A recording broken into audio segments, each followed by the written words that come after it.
Hello and welcome to another episode of This Is Our Year. I'm your host, Michael Curlin, joined not as usual by my partner in crime, Dougie Fresh. We have a fill-in, first ever guest fill-in on this show, Josh. How you doing, Josh? Welcome to the show. How I'm you doing? good. Tell the audience. You good? Yeah, I'm good. It's nice to be back. The last time I was on, which was also the first time, I predicted the Giants were going to go 10-7, so that worked out You really well. you should actually first question, Doug normally cracks a beer right now and tells the audience what he's drinking. Are you drinking? I'm drinking very lightly. Uh, That's so fine. uh, I don't drink it all on the show, but what? Oh, you're drinking truly vodka soda. truly, Okay. I'm. Yeah.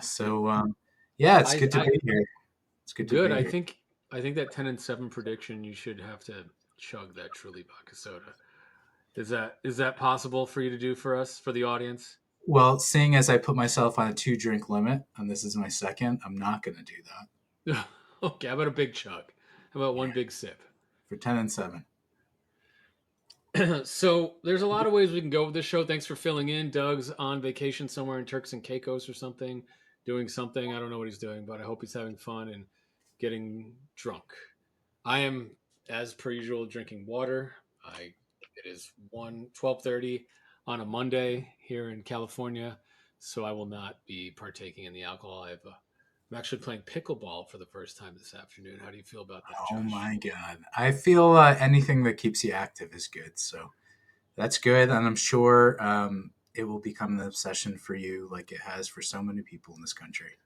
They're Have you ever bulldozing played? all kinds of places to put up pickleball courts. I have Have you not ever played. No. You never played. So you know what's funny though is like it's supposed to be so the reason that we're playing it is because my wife and I can play it together. Right? Okay. My wife is not the most athletic when it comes to sports. But I will say when we play golf, she hits the ball straighter than I do. It just doesn't go very far, but she hits it straight every time. But when it comes to like throwing things and like who I don't think I've never seen her play basketball. I think there's a reason for that. Like she's a black belt in Taekwondo. She could kick the shit out of me, but Oh, I don't, nice. You know yeah, that. It's but I awesome. don't, it is awesome. It's our fun fact when we meet couples for the first time. Nice. What's the fun fact about you? My wife can beat the shit out of me. Cool. That's So yeah, we go with that one. But yeah, we've been trying to play tennis, but like I don't know. Like I feel like if we play one on one, like you've played tennis, like one on one tennis I I is love hard. tennis. I I adore love it too, tennis. but it's very hard. It's Right. very like it's a lot of work and like it's a lot of running, but it's not only a lot of running. Like it's a lot of running and learning how to hit a ball on the run where Right. you want it to go. And Right. it's very frustrating in the beginning if you've never played before. But pickleball is kind of like ping pong and tennis mixed Yeah. together. Yeah, right. It's a So and you yeah. play It's a good game. doubles and it's for like I'm 45 now, so getting to that age where pickleball's in the sights, like maybe this is where we're going. Yeah. But I talk more and more about this because did you know that it is like the number one source of injury for senior citizens in America? It's like getting up there. I don't know if it's the number one, but it might be the number one like source for sports injuries for senior citizens in America. I mean, that makes total sense. Now, listen, pickleball, it's a good idea. There's a very steep learning curve with tennis if you're starting from a place where, you can barely hit the ball and you can't serve. I mean, so you need something that's more of a game. I do know what pickleball is. Pickleball is a game. I can understand why senior citizens are hurting themselves because they're saying, oh, we're just going to play a little basically ping pong, except we're standing on the table. And of course they're going to hurt themselves. But, But you it, know it, why they're hurting themselves? Because they're like getting ultra competitive and they're like running to make that shot and they're diving and then they're falling, they're like breaking their shoulder, like they're so my neighbors over here, I live on the corner of a street and then a cul-de-sac, right? And so the cul-de-sac, there's like five houses on the cul-de-sac. And all the neighbors on this cul-de-sac are, in their 50s or more. right. So like close to being seniors, and they're all very nice people. But they set up a pickleball court in the cul-de-sac on the asphalt. They spray paint the Nice. lines, and they go out and they play every weekend with each other in the summertime. And one of the guys, and this is very typical for pickleball, he's probably like, if I had to guess, he's 60. He's a very nice guy, and he Right.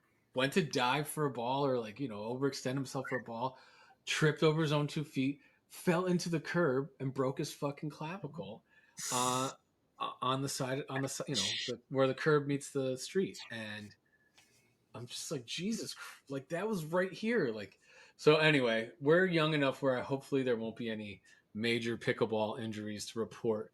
I'll let you know how it goes. We're taking our first clinic tonight so we can learn the exact rules and regulations of said pickleball. And we're very excited because it's something that as a couple we can do together. And that's kind of hard to do as when you're a guy. I'm a guy who's played organized team sports most of his Right. life, and she has not. So, It's very yes. important for the health of a relationship to have stuff to do together.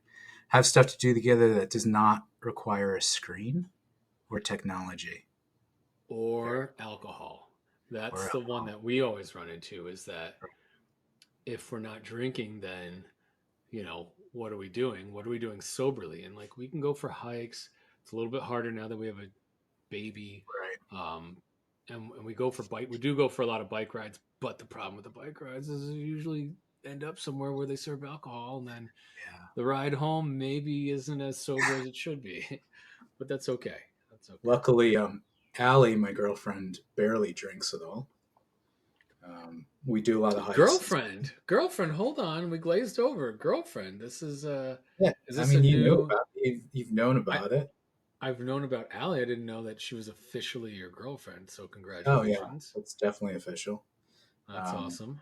and we go on hikes and we do stuff. And she's a gamer, which is fun because I'm still holding on to that. I'm never going to give that up. I mean, I started with Atari, and I told myself that even though now I might play like one game or two games a year, I don't play a Right? lot.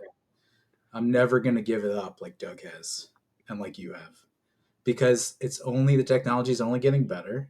And if I find Sure. one game a year that I'm into, cool. And like in this case, she likes playing games, and yeah, so it's fun. We have stuff to do that's not going to a bar Yeah. and stuff like that. It's I great. think that's been I think that's been the biggest transition for me in my last decade of life. Is like, there was single Mike Curlin when he first moved to California, and I mean, the bar was my living room, right? I didn't spend much time at home. I was always out and about, and I wanted to go get dinner by myself or with friends. We would meet up at the bar and do what single guys in their mid 30s do.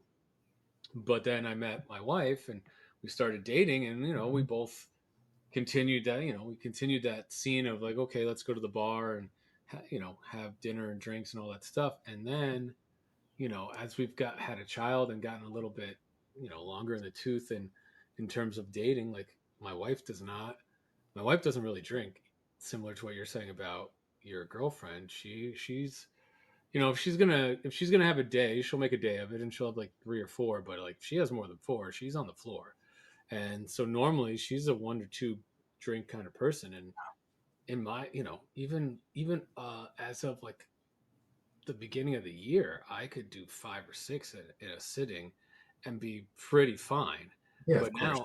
now I'm trying to keep it to 2, unless I'm trying to unless that's what I'm trying to do for the day, is Yeah, get after it. But I'm really not trying to get after it lately, and I fucking feel better, and I look better, and yeah, man. So I don't know. It's just like trying to like make that pivot off of alcohol centric, right? So anyway, we're lost down a rabbit hole of alcohol centric conversations. That's not why you came on the show, is it, Josh? It's not, right? it's But not. you We've did. we've we've got some stuff to talk about for You came sure. on the show to talk about sports. So I have one more question for you. Sure. You call yourself a sports fan, right or wrong? Yes. Who are your teams? The Giants, the Knicks, the Mets, and the Devils. And Okay. the Mets and the Devils are hanging on by a thread. but I grew up with them. I'll always have the love, but I go in and out of active fandom, you know?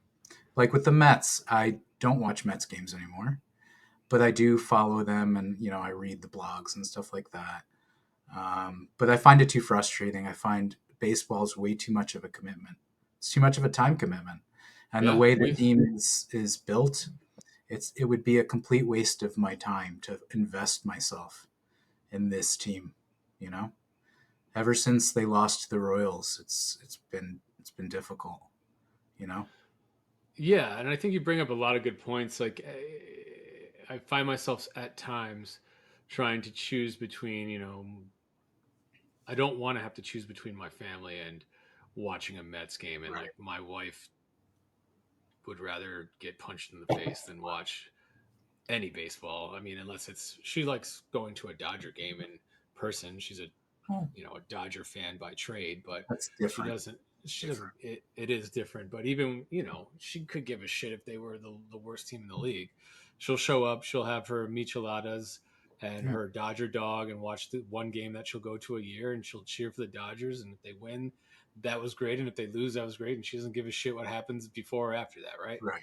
So to try and put that in I've tried to get my daughter to watch sports with me, and she's like her mother. She just starts screaming. She gets uninterested. She's not paying attention, and then she just starts like fidgeting and getting loud. And it's like, she's like, "Pay attention to me, not this stupid game." And to your point, like, and I've said it with Doug numerous times on this show, the baseball season is too long.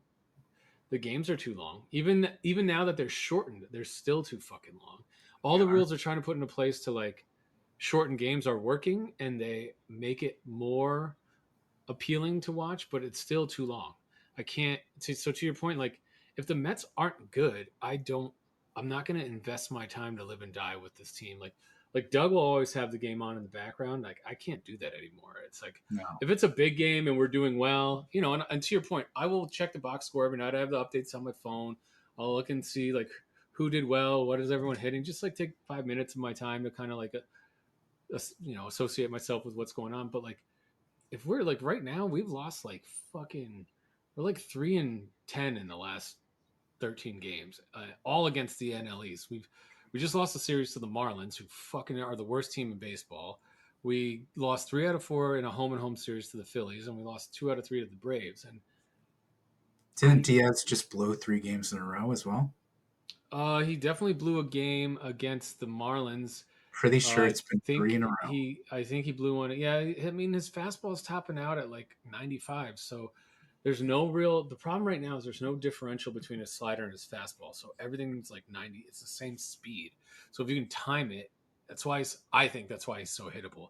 And he's a year back from fucking ACL. Like he just needs to get back into shape, and like he probably shouldn't have rushed back. He probably should have started on the 60-day DL and worked himself up and whatever. But the Mets thought that they were going to compete when the season started, and I don't know. That's not looking. It's more looking like what I predicted And at the it's beginning of the it's year, right. It's so frustrating. I mean, last year we had Diaz with the World Baseball Classic.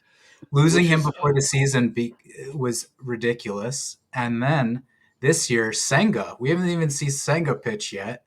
He's not why around, and and why it's like, rush him back at this point, dude? Why rush him who back at this cares? point? There's Who cares? I don't think Pete Alonso's coming back. The Mets made. Did you see the Mets made their contract offer public? Once Yep, teams usually do that, it's a signal that they're like, okay, well, we're going to let the fans know that we tried, and he's right. not doing himself any favors. Um, Well, I think you got to think of it like this though. Like we're not in a window to compete right now. We're probably at least like they keep wanting to talk about we're going for the wild card. Like we're gonna finish right around 500, whether it's up or down. I don't know which one, but a couple games under, a couple games over, probably a couple games over. I could see the team putting it together in the second half, really? and Okay, that's and optimistic. like 82 and 80 or 83 and 79. I'm not talking like 88, I'm going to like take the 81 under. and 81, something like Sure, that. sure. So, which I think would, for the way this team's constructed, I think would be a win. Beatty is not hitting. He's playing better defense. He's not hitting. We just brought up Vientos. Now we got this like lefty righty platoon at third, which shortens our bench. Doesn't shorten our bench, but it creates a less flexibility on our bench. Right. Um, Alvarez going down. There's no coincidence with him going down and the team starting to go in the shitter. Like we lost one of our best hitting players, and they're lost protection. JD Martinez is on a 1 year deal. Pete's on a 1 year deal. If we keep going down this path, we're probably going to trade both of them. I wouldn't be surprised if we traded McNeil as well, and just kind of like fire sale at the deadline and got hopefully as much as we could get like we did last year. We did very well last year with what we were doing, and I don't care. Like our fucking pitching staff is our starting pitching staff is mediocre at best, and we lead the league in walks. Like we just nibble around the zone because we got a bunch of guys in the starting rotation that are batting practice pitchers. No one's Right. throwing. No one except for Severino. I do think he's been pretty decent this year, but like Quintana's a junk ball lefty. Manea's a junk ball lefty. Um, Buto they just sent down. I think he's got some ability to possibly be our fifth starter. I think it was more of an options game with him, but he's got a little bit of a decent repertoire. But he walks a lot of guys, and Hauser's already out of the fucking rotation. He's been terrible. Now they just brought up Lucchese. He went back down. McGill's coming off the DL, but these are all fifth starters. Now, anybody I just said in there, the only guy that's not really a fifth starter is Severino. Severino. Yeah. You want to say Manea's maybe a little bit better. Maybe he's a 4 or a borderline 3. That's fine. But like Quintana at this point in his career is a fucking junk ball lefty fifth starter. And he's nibbling the zone and he was walking way too many people. And when he comes into the zone, he gets pounded because he has a 92-mile-an-hour fucking fastball and they load up right-handed hitters against him. So he's not locating like he used to. Anyway, that's my fucking my No, and rant. the team doesn't hit. I'm so tired of being a fan of a team that on paper has some talent going into the season, and then for one instance or one reason or another, you lose, you get injuries. Either way, the team never hits. And if you're not I going mean, to that's hit, not true. When in 2022 we hit, and that is why, to when we started the show, we were in the middle of that season, and the 2022 Mets were killing it. And they should have won the division. They fell apart the last week of the season. Atlanta came back and took it right from under their noses. And at the trade deadline, I was fucking banging the table. Go get Wilson Contreras because we had fucking Tomas Nido and Brian McCann as our starting right, catchers, and it shortened our lineup every day, and we had no DH, and that's when we went out and got fucking Vogelbach, and we got Darren Ruff, and neither one of them took off either, and we just traded a bunch of spare parts, which right. actually I don't think are spare parts anymore. I mean, anyway, we just puffed up the outside parts of the roster instead of going in. We Right. should have traded for Wilson Contreras. Would he have been any better or worse? I don't know, but he was on paper the best catcher available at the deadline that you could have probably gotten. And you needed to do that because our pitching staff was still good at that point in time. We were able to fucking Scherzer was not. I mean, he kind of fell apart at the end of the year, but he was still there, and we just didn't do enough. We didn't do enough. We didn't do enough. And then last year was a comedy of fucking disaster of errors, from Diaz going down to Scherzer hurting himself to fucking uh, Verlander getting hurt in spring training to Pete batting like 199 for a good portion of the year. McNeil fucking couldn't hit last year. It was McNeil got the bag, and where'd 300 go? You remember when that he was so scrappy? He was like, it was like you figured maybe he's going to bat, 300, 305, 310, at least 290 somewhere, you know, Well, I think Doug made a preseason. really good point about McNeil a couple weeks ago, and he said when the shift rule came into play, which was last year, That's a good point. that was really what he's not been able to adjust to that. He was always able to hit against the shift, and now when they're playing him up the middle, a lot of those things that he would hit because of the shift, they're right in the right position now. So I don't know, man. This team, we're probably gonna finish. I mean, I, I don't think there's no reason to make an addition to this team. We want to continue to shed payroll so we can go into next year's free agent class and hopefully at least be players for some of the bats that are going to be available if they make it to free agency. And we're going to need some more pitching. Like Quintana's gone. Manea is probably going to opt out. Severino uh, is going to be a free agent. Hauser's a free agent. I mean, literally, the only guy there, and Senga can opt out too. Our entire rotation can opt out or become a free agent at the end of this year. I mean, So don't we have money coming off the books though? I mean, I think we have a Verlander's money's off the books. I think Scherzer's money's off the books. I mean, right there, yes, there's that's a significant chunk of money. yeah, that's 86 million right I there have full coming off the faith that books. they'll find the proper talent to fill the holes. Yeah, I do too. But it's just this I is was like kidding. one of those I don't. seasons that's lost in the ether, and But isn't that the Mets though? I mean, you said that they hit in 2022, and yes, I will concede that they have seasons where they hit. But as an overall culture of the last couple decades, it's just way too often that we go into summer with the team not hitting and just not being exciting. And if you're not going to have an exciting team, I'm not going to be interested because baseball is boring. baseball is boring. I love Yep, baseball. I grew up playing. I grew up collecting baseball cards. Grew up going to Shea, but baseball is boring. And just bring in the robot umps because that is so ridiculous that we're still dealing with made up strike zones. It doesn't make any sense. And agreed. the umpires union can't be that strong. Like, just make it fucking happen. I'm not. I am not for. I don't take lightly taking away people's careers, right?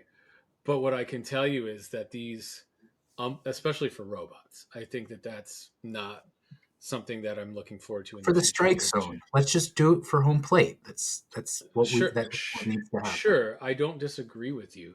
I think that the problem.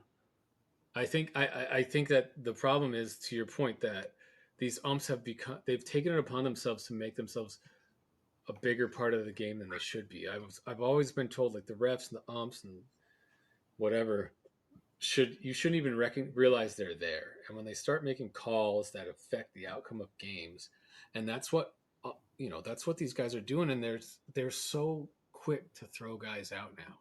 There's no you can't say They're, shit to they're an umpire looking now. for a reason. They're They're making looking themselves for a part of the reason. game. Yeah, part of the drama. Exactly. Yeah, no. So not a fan of that. So robot umps at some point should and will happen for home plate, and I think that these guys just their egos are overinflated. Like I don't care that you're an ump and you're on TV every day. Like I don't even know the name except for Angel Hernandez because everyone hates him, but couldn't tell you the name of any other umps in the league at this point. But let's stop being down in the dumps, sad baseball enthusiasts. I have a couple more questions about your fandom because we jumped right into the Mets there. And I think we did a Sure. good job of covering how shitty they are so far and how disappointing they are so far. Sure. And I do think Pete will get traded, and I think it's the right move because this is the second year in a row he's not. Yeah, sure he's hitting some home runs, but we need on base, we need slugging, and like you're you're just hitting your home runs here and there and a couple Yeah, he's couple turning into singles. Adam. Yeah, he's Adam Dunn. He's Right. becoming Adam Dunn, We need home runs when people are on base in big moments, and he's got a few of those, but he's not. of I think he's course. got like 11 home runs and like 21 RBIs. It's not. It's I'm fully not confident that for the next 6 or 7 years he's going to hit anywhere from 35 to 52 home runs, but I am not confident he'll ever hit 250 right. or And you know. as he gets older and that bat speed slows down, it's not like he's. I love Pete, and you're wearing the shirt. I think he's a homegrown Met. I'd love to see him stay, but to your point, I don't know if he's going to, and I don't know if he does. If we're going to see the the best years of his career may already be past us, right? So Yeah. who wants to sign up for another 7 years of a decline? But maybe you do. So moving on, we were talking about your teams. You didn't mention any MLS or any other soccer. Do you have any soccer affiliation? Nope. I will say, and we don't talk at all about soccer on this show, but it has everything that baseball doesn't. 2 hours from start to finish over. Saturday morning when I wake up, I can go watch my, you know, Chelsea. Chelsea. game, and it's over by the time my daughter's eating breakfast, and she doesn't care, and my wife doesn't care. She's just waking up. And then I've gotten into MLS. It's the same thing. It's 2 hours start to finish, including halftime. Never stops. There's no commercials. Like Right. there's just a lot. There's just a lot to like about it. But I'll get off my soccer bandwagon high horse here. What I really want to ask is what we were talking about pre-show. Josh, you are a fan of 4 teams in the tri-state area, Right. and you don't own one hat of any of your teams. Why is this a thing? I don't understand. Can you tell the audience why you don't own a hat of any of your favorite sports teams? I may be wearing a Pete Alonso shirt that you sent me, I and I, do. I like it. I like Pete. I like bears. It's got a bear on it. It's pretty cool. I am not someone that wears sports team merchandise. I just don't. I'm not But you against used it. to. You used to I wear used to. jerseys all the We time. we all change, man. That's We all fair. That's fair. change, We and all grows up. My boys all grows up. You know what you say is very true though. Like when if I am not going to the sporting event, I won't wear a hat. Like I won't wear this unless it's Sunday. It's either football Sunday and I'm like at home, or I'm biking around at going to the bars, watching the games, or I'm going to the game. I did wear my Chelsea hat yesterday, but they played yesterday, so I had it on in the morning while I was watching the game, and then I just never took it off. Right? hey, man, I'm down with it. And I mean, you're a Jets fan living in Cali. I can understand the desire to want to represent when you're out there. And if I was in a situation like that, if I wasn't living tri-state, I might feel more inclined to do that when I'd go out to the bar or go somewhere to watch the Giants or something like that. Yeah. So I get it. I just, I'm just not going to spend money on that kind of stuff.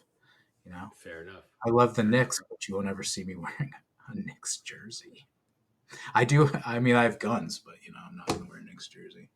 Oh, So, he says he has guns. Show the audience. Show if you're gonna no, say you got not guns, you got sure. to show the audience. No, you're gonna have to believe Ah, it. well, that's very. The audience wants to know, Josh. Don't deny the audience. So, did you want to talk? We could talk about the Knicks. We can go in a lot of different directions here. We got it. Do you have any time constraints on this show, or are you able to go for a riff for a little No, bit? no, I'm good. Let's just say the Knicks talk doesn't have to be long. I'll say this: I love this team. I love this team, and the construction. Uh, Leon Rose did a really good job, surprisingly, because I didn't have faith, and a lot of other Knicks fans didn't have faith. But bringing together DiVincenzo, Josh Hart, and Jalen Brunson was such an awesome move. It made them so scrappy and such a hardworking team, and that's exactly what New York, and that's exactly what I like. It's like why my favorite baseball players were always like the hard nosed guys that just work and work and work and put in effort. And losing Julius Randle, listen, I don't know that we make it this far in the playoffs. We just lost last night in Game 7 with a chance to go to the Eastern Conference Finals. I don't know if the Knicks make it that far if Randle was healthy, because the whole the game with the rotation would have been different. The ball movement would have been different. He would have been sucking up shots, and he's proven in the past he may not be that clutch. So it was fun to watch. But once Mitchell Robinson got hurt, Hartenstein's awesome. Knicks have to pay him. He's been great. But once Mitchell Robinson got hurt, because he always does, and then OG got hurt, and Brunson got banged up, and then Hart was banged up, and then Hartenstein was banged up. I mean, we were not going to beat the Celtics. If we were fully healthy and OG and Mitch were there, I would give them a shot, maybe. But listen, they've done a good job. I wasn't upset that they lost, and they've got some decisions to make. One of which is, are they going to give OG a max contract? I think would be a mistake. I love him. I love how he plays. I love his defense, but he's always hurt. He's missed 120 games in the last 4 years. He's always hurt. And then Hartenstein is coming up, and they have a lot of picks. I think that they need to make a big trade. I think they need to bring someone in. And I was listening to Bill Simmons recently, and he was saying that they want to go after Mikal Bridges and bring another Villanova guy in. And I and So this show doesn't talk a lot of NBA at all, and normally we focus mostly on Brooklyn. But I can tell you from the Brooklyn point of view, like, let me pause there and tell you, I think you what you said just made a lot of sense. Like, and a lot of Knicks fans probably don't want to hear this, but before this year, what did you finish last year? Like seventh, eighth, like you barely snuck in the playoffs. Something like that. I tend to I clean out my RAM after every season because I don't. Yeah, but you guys made a lot of progress. Jalen Brunson became a superstar this year in New York, which is really cool to watch. I think he had a very, I don't want to say Cinderella because I think he's capable of doing it again next year. I think that he became the player that they hoped he would become when they paid him, and Right. so you have your leader. The hard part is everything around him is kind of like, in my opinion, like good role players, but there's like OG is could be good if he wasn't hurt all the time. Randall is okay, but he's a gunner, and I think you're right. I think if he's on that team, maybe you don't perform as well. You got DiVincenzo is a great three ball shooter. Hart's a good like. DiVincenzo, they picked him up to be a role player, and look at him starting this year. That guy has swagger. That guy can play. He's young. And Hart playing as a two. Listen, Hart is not great offensively, but that dude plays every minute of every game, is always involved. And, Simmons was saying something, and I kind of agree. I don't think, and I think hopefully Leon Rose gets this, I don't think the Knicks need necessarily a superstar. They just need to bring in more talent and hardworking guys, and that's what they need. And they're just going to be one of those scrappy teams that, if they want to take a shot, like don't sell the team to bring in someone like I don't know the guy from Cleveland or whatever, Mitchell, Donovan Mitchell. Don't do that kind of thing. We don't need that guy. You know. Well, I think Donovan Mitchell would help you guys a lot because he is a two that can put up points and take some the I problem don't. right now is you don't have anyone that can take pressure off Brunson. Right. Like you got a bunch of role players that are elevating their game with Brunson, which is showing how good Brunson is as a point guard. He's Hartenstein had a career year, and they've always thought he could, but he had a career year. He's going to get paid this year. You do, So and much he effort. he So he much. actually has a decision to make because he is going to have to take less to stay with the Knicks if he wants to stay. He's going to get offered more, and the Knicks can't pay him as much as he can get on the open market right now. Listen, if Randall could have stayed healthy, there's we can't say that he wouldn't be clutch and that he wouldn't have come up small.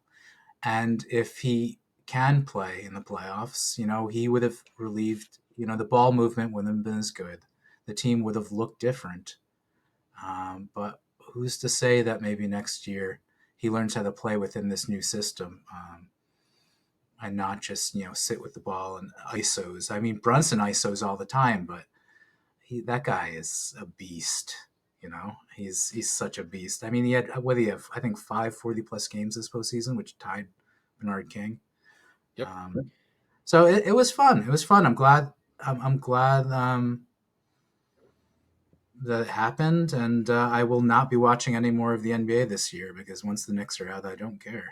So I'm sure that Yeah, some probably win. Who knows? I don't care. it'll be interesting to see Boston and the Pacers and the T Wolves and the Mavericks go at it. Um, I don't know. There's going to be a new champ this year. Denver got ousted last night, so we'll see. It's not your usual cast. I think Anthony Edwards is uh, ridiculous, Yeah. and I think Minnesota's got a better shot than people are giving them credit for.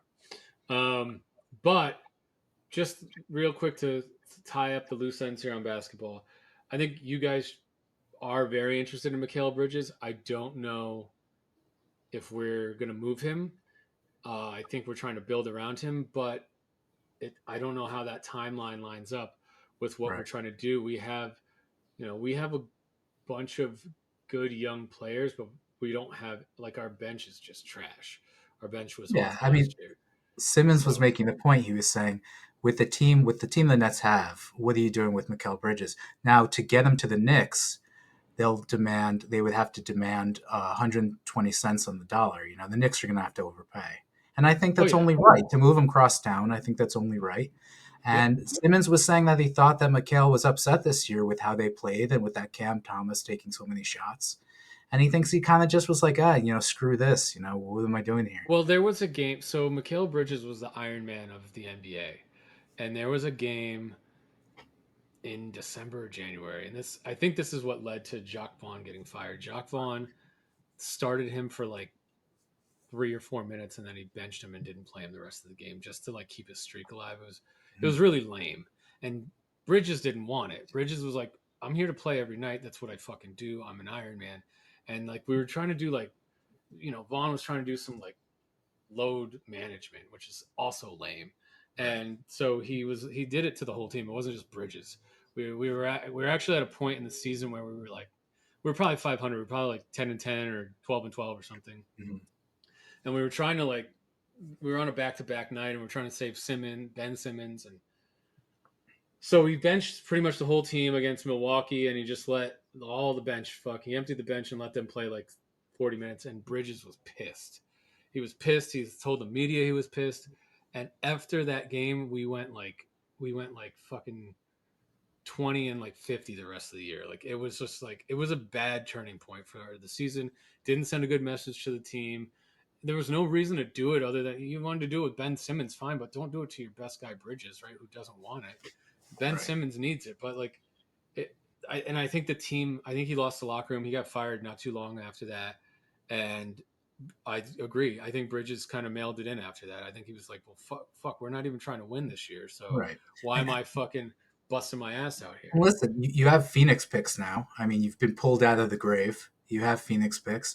If the Knicks want to give you, 3, 4, 5 premium picks, why Well, not, the mo take that also and just rebuild your entire team? well that and I think that's the choice that needs to be made. Is the thing about Mikal Bridges that is so good is that his contract is so team friendly for this coming What year is and this contract? I don't even it's know. like 27 million for the next 2 years, which Which is nothing in the NBA. correct. So each 27 million each year, but Yeah, it's still of course. not. It's still nothing. Guys are And making but 60 million a season now. The and best he's a part. great 3 and D guy. But the problem, and he's more than a 3 and D guy. He's a great. But I can tell you, I don't think he's a one. I don't think he's got the ability to score. He can have his night. He'll have a night, couple nights a year where he hits Yeah, 30. He'll hit 20 most nights, but he's going to be in the 18, 19 range on a lot of nights, probably half the nights out of the year. And I just don't think he's your number one option. If he's your number 2 or 3 option, we have then he, Jalen. We have right. Jalen. We And have Randall. We have DiVincenzo. I think if you got Bridges, it makes a lot of sense. And it makes a lot of sense for us. You are going to have to pay for the through the nose for him. Yeah, of course. But I don't know. I don't know if I mean Sean Marks is fully entrenched and he loves Bridges, so I don't know. I don't know. I We'll don't know. But see. enough about the fucking NBA. Do Okay. you want to talk about NHL at all? No, no, Okay, not no at all. NHL for I'm me out. either. It looks like you guys are going to hire Sheldon Keefe as the next coach. Is that what you're hearing, or you I haven't have even not paid any heard attention? anything because I've only been paying attention to the Knicks and to fantasy football. That's it. That's Okay. all I've been doing. Well, it looks like you guys are going to hire possibly Sheldon Keefe as your new head coach. I don't think that's a terrible hiring.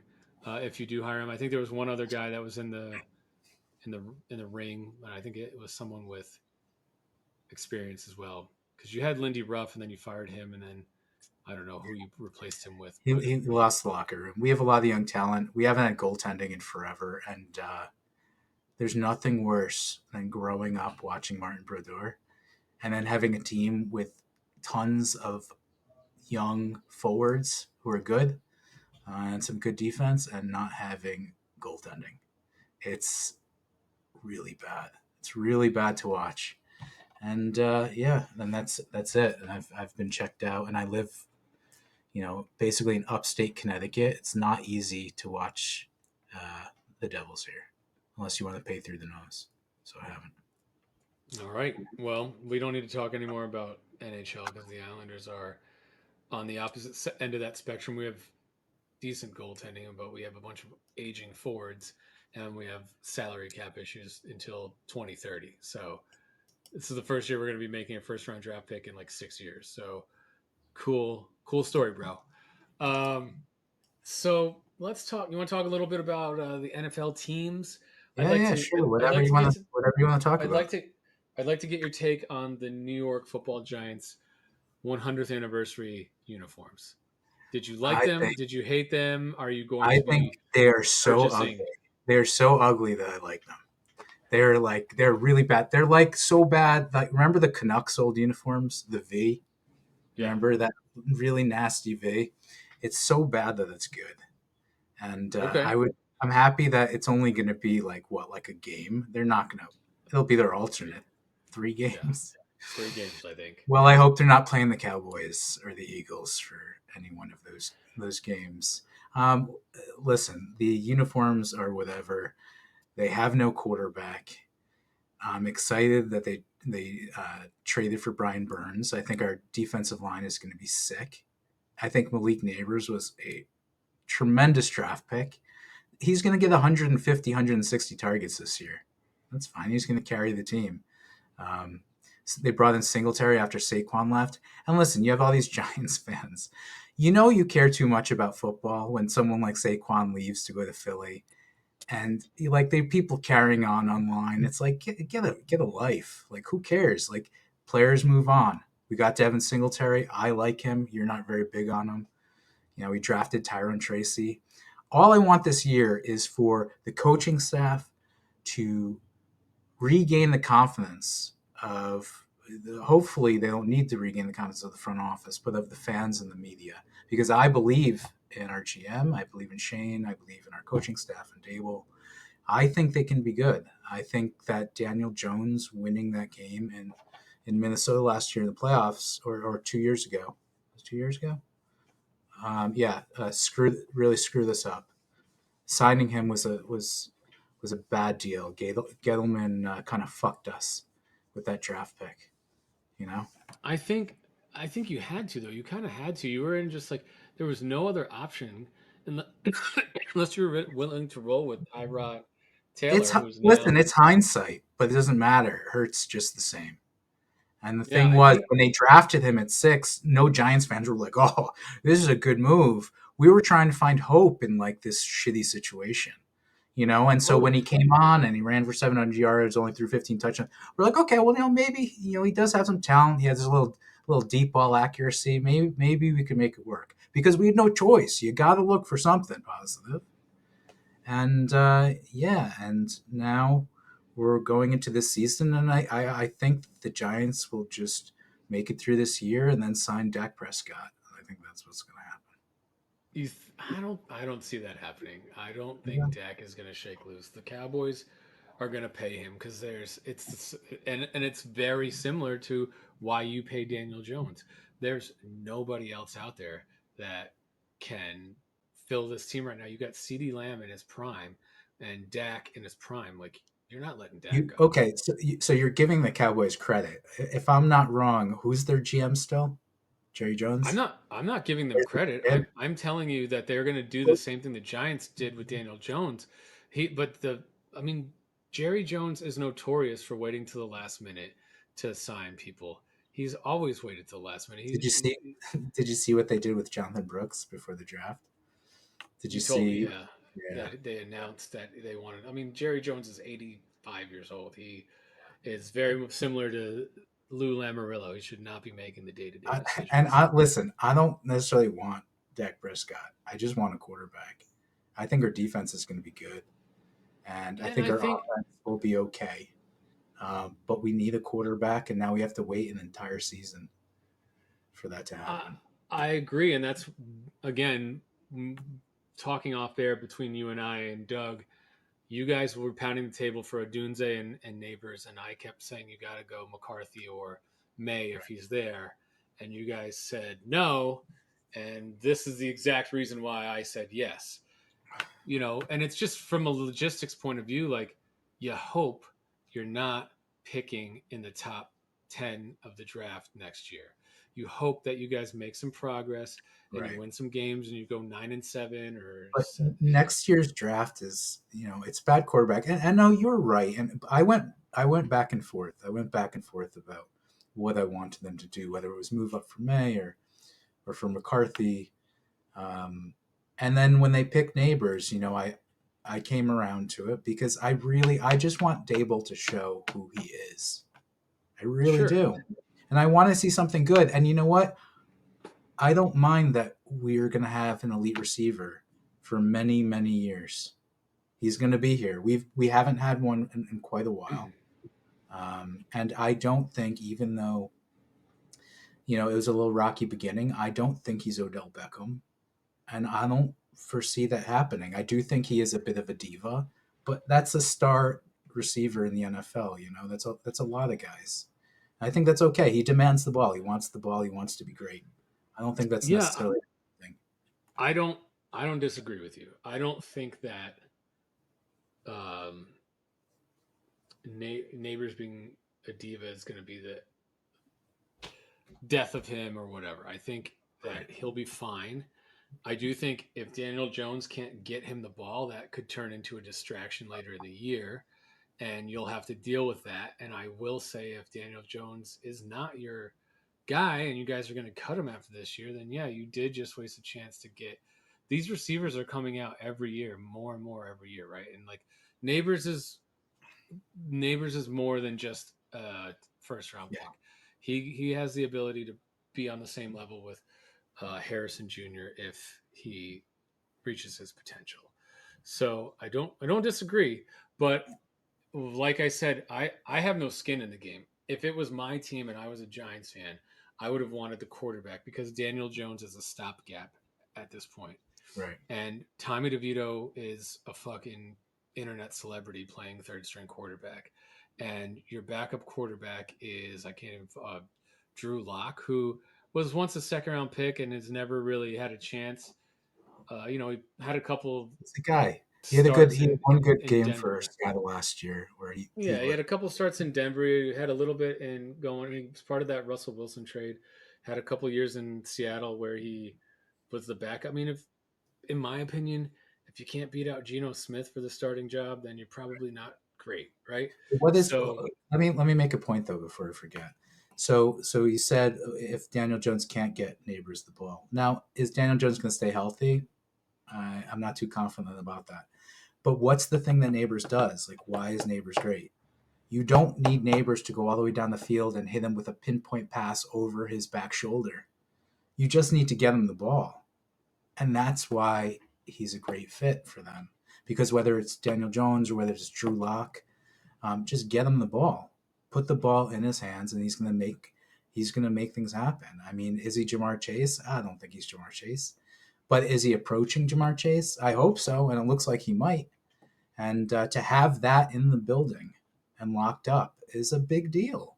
It's not like there aren't just receive there are lots of receivers coming into the league.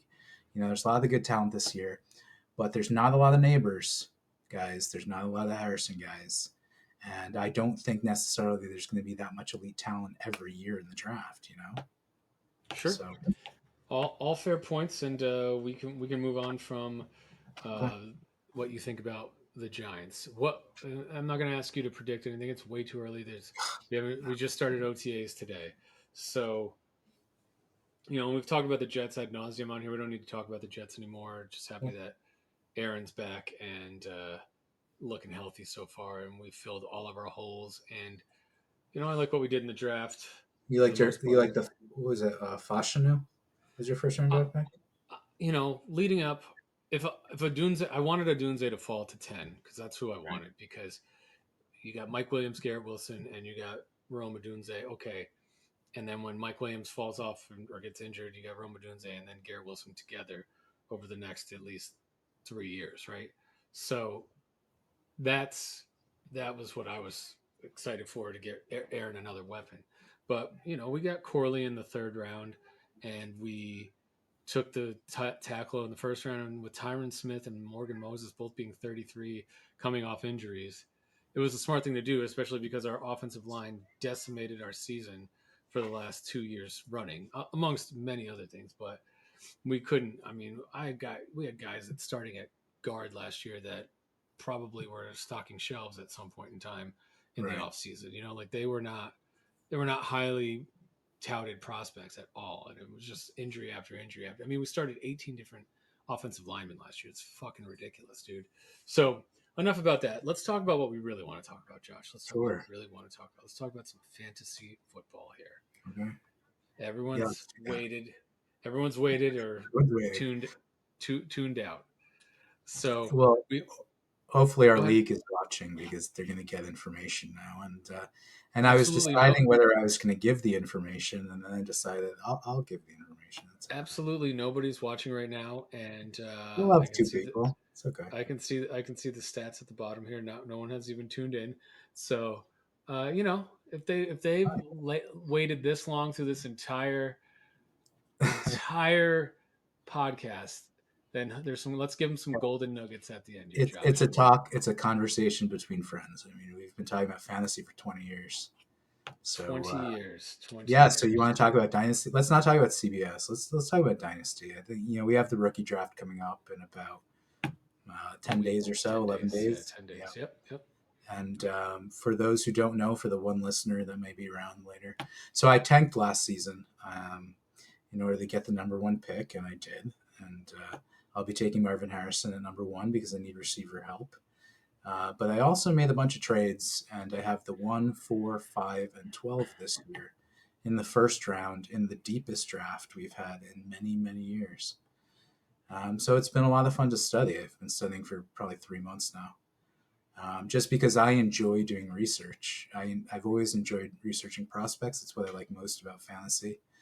And instead of watching Mets games, or if I'm not with Allie, that's what I like to do. So, Okay. what would you like to know? What do you want to talk about? Well, let's start with first and foremost. You said you're taking Harrison one. Mm-hmm. What other picks do you have in the draft of the first round? I have Harris. I have the 1. I have the 4, which right now my starting quarterback is Trevor Lawrence, and he's been very mid. In 3 years, he has 2 games of over 330 yards. That's it. 2. That's it. He's been very mid. I know they got Brian Thomas, but he's not a guy that I could depend on. And so I'm going to take Caleb at 4. I can say all of this because we all know who's going 2 and 3. So I'm going to take Caleb at 4. So who's going to? Neighbors. Okay, Tim's going to take Neighbors at 2, and who's going 3? Odunze. You think that's a definite?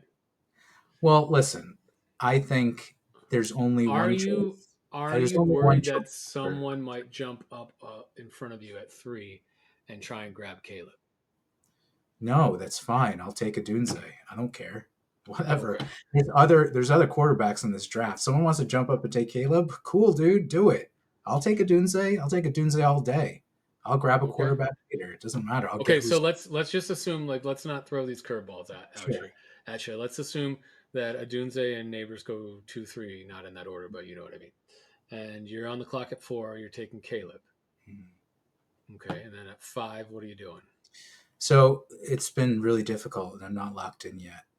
But I've been staring at Dallas Goedert as my starting tight end for 2 years now, and it Mm-hmm. really makes me sad. It really, it takes away all my joy because he's always hurt and he's not very good. And He's okay. He's okay, but he never.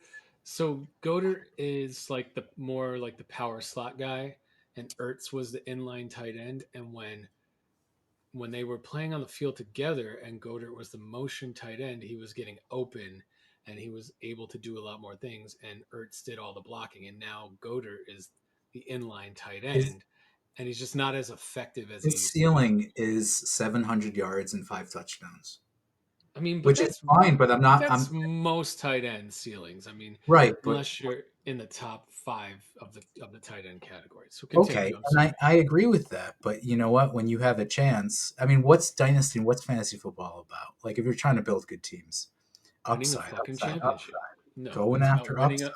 It is winning a fucking championship. That's what It it's is about. winning a championship. And how do you build teams? You should go after upside because if you build a bunch of just average guys, you're never going to get there. You need boom weeks. You need good players.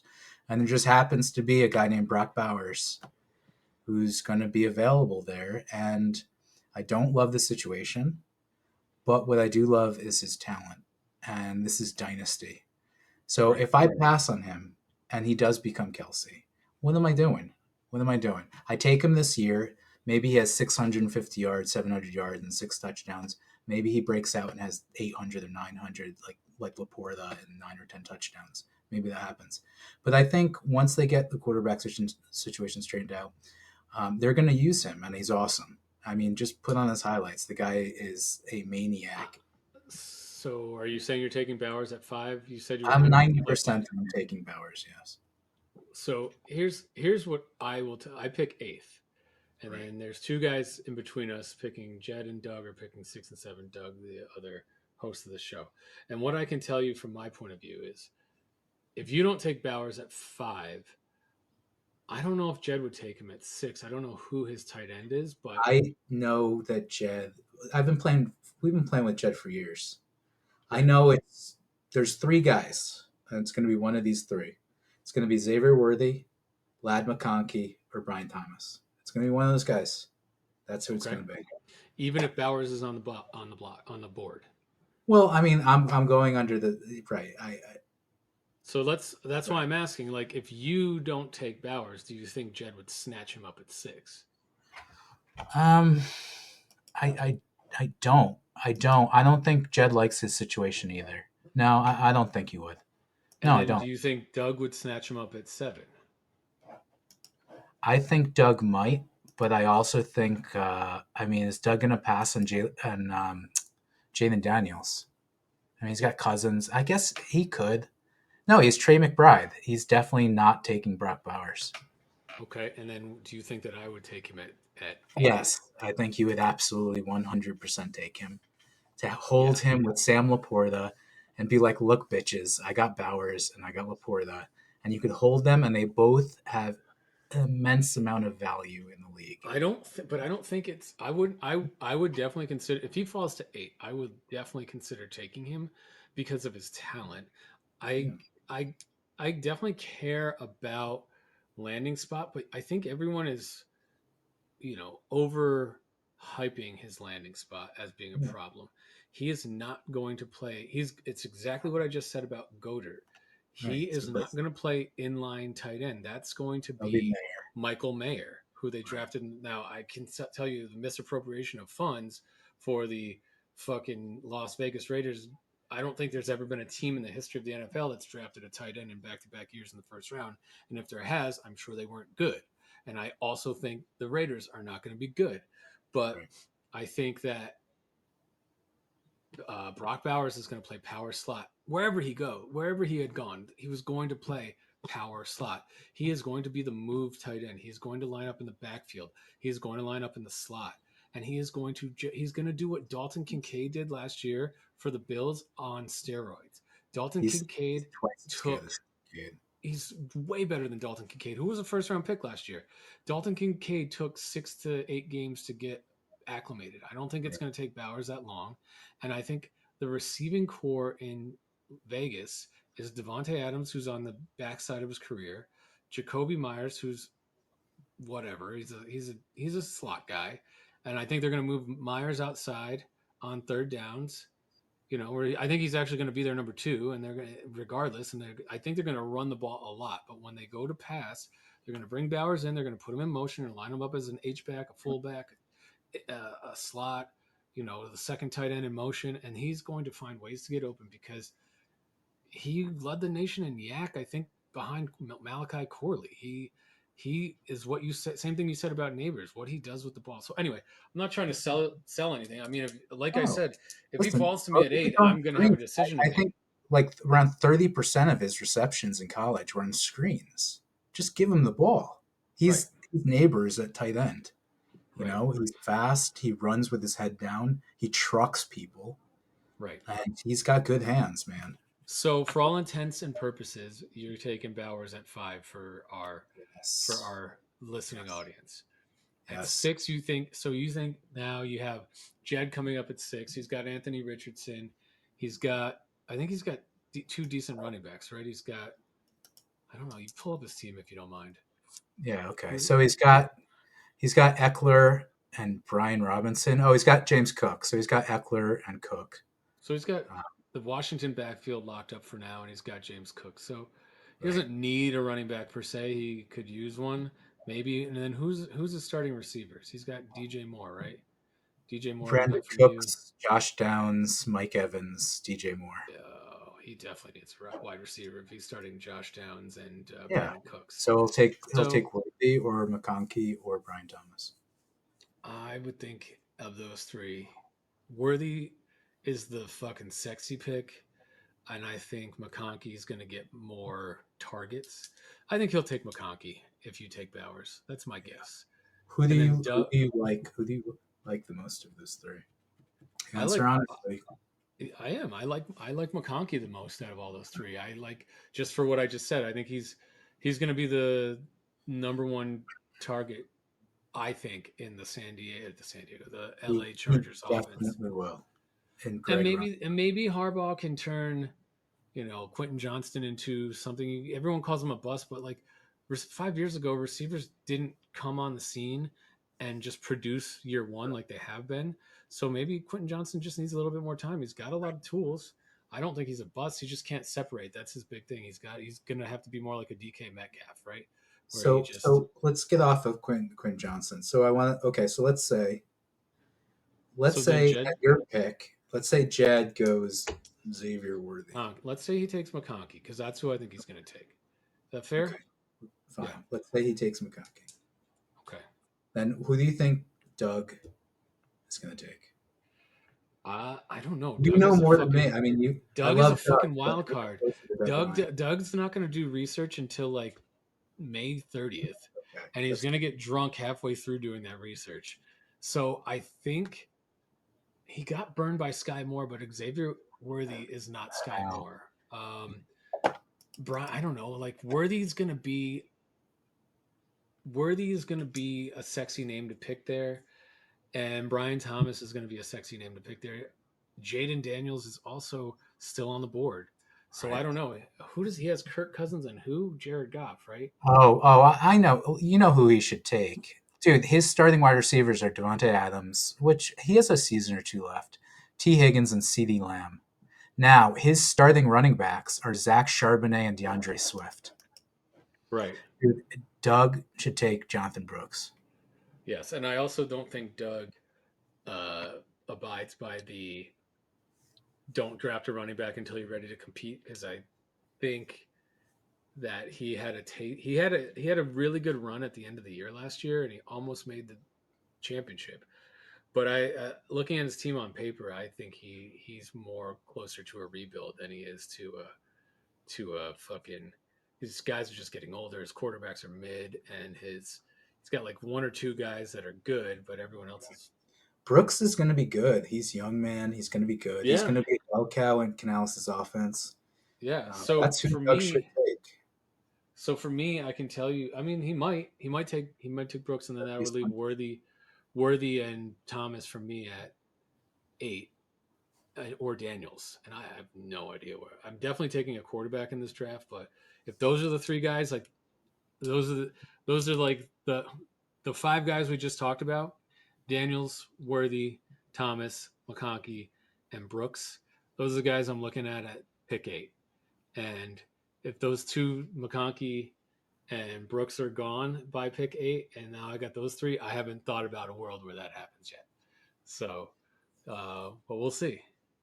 I would probably, if I had a gun to the head, I don't know, man. I might take Jaden Daniels just because he His has that. upside, dude, his upside is enormous. I know, and I I definitely wouldn't need listen. I another quarterback.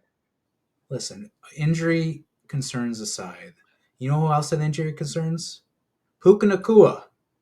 Everyone was like, he can't stay healthy. He's not going to stay healthy. And look what happened. And when you have a guy who can go in the league, who not only ran for 1,100 yards last year, but was like the third best passer in the country. I know that, the offense they ran was not a pro offense, but he Right. still was super accurate. And the thing is, he'll have McLaurin and Dotson and Sinnott and Luke McCaffrey, Yep. and he'll have And guys he's to got throw. a good And running Eckler, game, and Eckler. Yeah, Eckler and Zach Ertz. if he Not comes that. in the league and has like a Cam Newton kind of year, and you've passed on him. Right. If he runs for, that's why I think Doug could take him because I think he has the most upside of all the people we just talked about. Right. Brooks, I think, is going to be good, but he's coming off an ACL on a shit team with competition in front of him. And I'm not saying that that's counterintuitive to what I just said about Bowers. I think he's still going to win that job at some point in time during the year, and he's going to come on. But to your point, like, I don't know, man. How do you pass on Jaden Daniels if he's sitting there at 8? I don't know. Brian Thomas is going to go be good in Jacksonville, maybe. I, He's a I good. like him, but I don't love the landing spot. I I think you don't have a care lot of about the targets, landing spot. Evan Ingram I and Kirk, and I I don't know. don't care about the landing spot. I care about the fact that his route tree is not complete, and he's basically like Mike Williams. He runs a lot of go routes. He's not running a lot of intricate routes, and they don't try to give him the ball in space. And those guys like him, Adonai Mitchell, like the guys that are the twos that run the go routes, they've been phased out a lot in the NFL. They haven't been phased out in the Right. NFL. That's not what I'm trying to say. The NFL has started doing this Tampa two. Almost everyone does a cover two deep safe, two deep safeties, so that you can't get burned over the top. They try and keep everything in front of them now. And so when a guy like that, they used to get 5 or 6 catches for like 100 yards a week. Now they're maybe getting 2 or 3 for like 40 yards, and they're very boomer. But it's the same thing with George Pickens. It's like, okay, this week you blew up and you had 26 points. This week you had 3, and that's hard to live with. So I don't know. Let's just say, for argument's sake, I take Jaden Daniels at 8. Now we got Cool. Mark at 9, who I think is really hot to trot on a quarterback, and I think that could be someone you might want to fear jumping up into Baker's spot because those two are homies and getting that Caleb Williams pick. But like you said, you're not worried about it. So Dude, I don't care. Mark, if you're listening to this, come up, please. Come I up. guarantee you, Mark is not listening to. Well, it's fine. Come up and take Caleb Williams. Cool, man. That's good. I'm taking a quarterback. I'm planning on taking a quarterback and a tight end in round one, back to back. Now, that is risky as hell. And the only reason why I'm allowing myself to do it is because I have 4 picks in the round.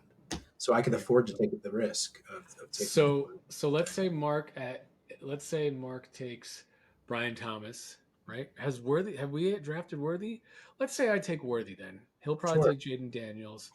And then sure. 10 is Brandon. I don't know who Brandon's gonna take. Maybe he takes Brian Thomas. And then 11, I don't know who's at 11. Do you know who's at 11? Is it I do. 11 is Lonnie. okay? And let's say Lonnie, I don't know who Lonnie would take. At this point, we're kind of running out of who the best players are, right? Maybe he takes Trey Benson. He's got James Conner starting for him. And that makes sense. Maybe. And then you at 12. So based on everything we just said, who are you taking at 12? Worthy, I'm Thomas not. are I- I'm. gone. I'm not Jaden sure. Daniels is gone. I. Top two I, running backs are gone. I mean, I like Corum, but not with Kyron. I like Jalen Wright, but I think Jalen Wright's a year away. I think Jalen Wright will be good on Miami once Mostert, hangs it up.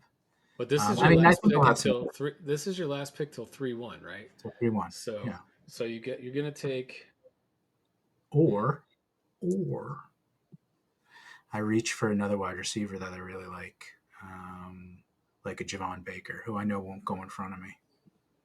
So I could say that, and that's fine. Someone like that who I think has a lot of upside, and I wouldn't mind just holding on to him and seeing how it goes. Because I think in the end, I think there's a really good chance he's better than Jalen Polk, who the Patriots also drafted, and he's going to be the big play guy. Where I think Polk will be a good player, but I think Polk will be I think his upside is a wide receiver too. Where I think Baker could sneak into wide receiver 1 in a few years, maybe. I think he has a better chance of it. And I think having that pick at 12 and not having a second round pick, it's a good spot for me to reach just a little bit. You are know, you thinking of trading down? I would consider trading down, but it's very difficult in our leagues to trade down actively during the draft. I don't find the communication as good. I mean, you'll reach out to people, you won't hear back from them, and doing it on the day of the draft. I mean, I can try to do it. I can see what's available. You, I don't think are a candidate because you have the next pick after me, which it makes no sense for you to jump up one pick. But then your next pick is not until 8. I don't see a world where I'm going to want to go from 112 to 28. Not unless you're giving me something awesome, and it would be more than you're willing to give. Okay, fair enough. Yeah. That And plus, that I mean, I take it you're going to need a quarterback, and I'm not going to take a second quarterback. So we'll see how it goes. Now, Mark could screw everything up and come up and take Caleb, and that would be interesting. it would be interesting, but I don't think he's going to pay. This is just me talking shit. I don't think there's a world where he pays to go up 6 spots, unless he fleeces Baker, and I just don't think. No, I think Baker. I've been talking with him quite a bit, and I think the right move for him is to take a Dunze, and I think that's what he's going to do. And I Right, and think if he that's a takes smart move. Bowers, you're gonna take a Dunze then. Yes, Yeah, there's no doubt it'll be one or the other. So yeah. I mean, you're locked in at a good. I mean, you're probably gonna walk. You're definitely gonna walk away, most likely with either a Dunze, Harrison, and Caleb, or Bowers, Caleb, and Harrison, and that's a good haul. That's a really good haul. You know, yeah, absolutely. So I'm excited.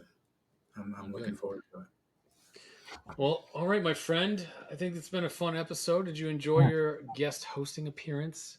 yeah, it's a good time. It's very laid back. I like it. Yes. Yeah. It's fun. It's fun to talk sports and record it and put it out on the internet for no one to see. So Hey, we have it for our record. It's that's okay. right. That's right. You know. So, all right, man. Well, do you have anything to say to the audience? No, go Doug, you outside. Go outside and put down your phone, please, all of you. okay? Cranky old man from the cranky old man. Go scream at trees. Go Uh, play Doug would pickleball normally Doug would or take. normally say via con Dios to someone. We'll leave that for Doug. We're not going to steal his little bit. But Yeah. audience, it's been good, and we will talk to you next time. In real, take it easy, man.